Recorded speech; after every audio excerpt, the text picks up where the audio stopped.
stay at home, stay safe, but most importantly, stay on Confinement Radio ONE. The song you just listened to was by Capaldi. I am Marianne Lister and welcome to Confinement Radio ONE. Today is Tuesday and we are welcoming someone who wrote an article on our newspaper, Confinement for Kids. She wrote an article about a very difficult topic, but very interesting too, the Big Bang Theory. Good morning, Miss Héloïse Luandre. Good morning, Miss Lister. Welcome to Confinement Radio ONE. Thank you for having me. It's a pleasure and an honor. The pleasure is ours. So, you write an article about the Big Bang Theory. Is it right? Yeah, exactly, and Confinement for Kids. It's a quite complicated subject. Could you explain it to the children that are listening to us in very simple words? Yeah, I'll try. So, you're right, the universe is a very, very big place, and it's been around for a very long time. Thinking about how it all started is very hard to imagine, but I'll help you a little. The Big Bang is basically how scientists explain how the universe was created about 30.8 billion years ago. Oh, a very long time ago then. A very long time indeed. Does that mean the universe is 13.8 billion years old? Exactly. Our universe is quite old. So, the Big Bang is the idea that the universe began as a single point where nothing else existed. The complete void, just this point. And then a colossal explosion happened in a tiny fraction of a second. A big boom. Yeah, in this situation we call it the Big Bang. After this explosion, the single point then expanded and stretched more and more rapidly with time passing. Is the birth of the universe.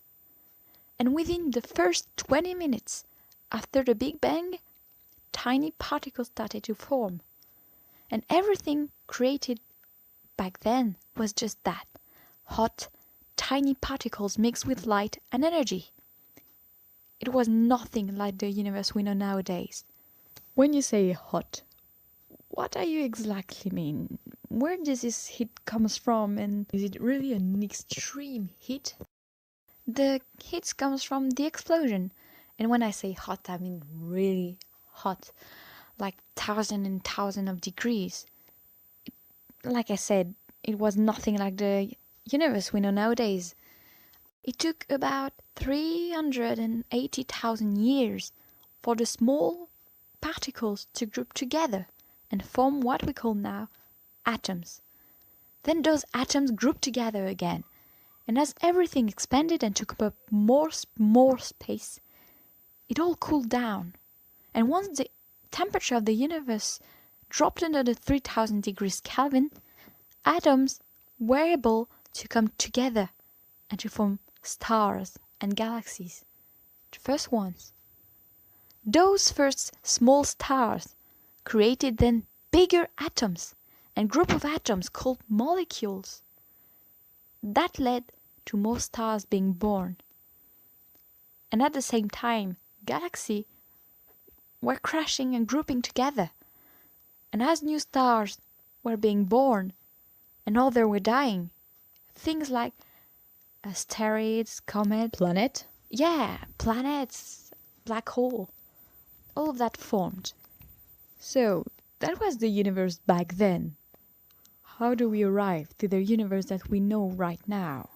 Well, very simple. It continued to grow and grow to become as large as it is right now. And the new stars continue to form and continue to die.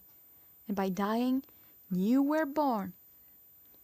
And while the universe is still expanding, those stars and galaxies continue to die, to collapse into each other, to create new asteroids, comets and planets. And those planets continue to explode and everything. And it just means that the story of the universe is still being written. We continue to float in a universe that is forever expanding. Where are we going then? That is a question for our next interview. Wow, we will remind to invite you very soon then.